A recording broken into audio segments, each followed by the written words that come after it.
苗圃百福第一課，口出恩言，認識兩個世界，祝福連連。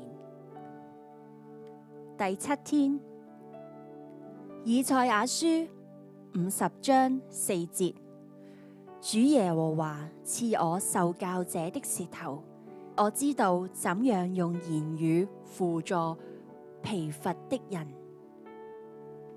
以賽亞書50章4節，主耶和華賜我受教者的舌頭，我知道怎樣用言語扶助疲乏的人。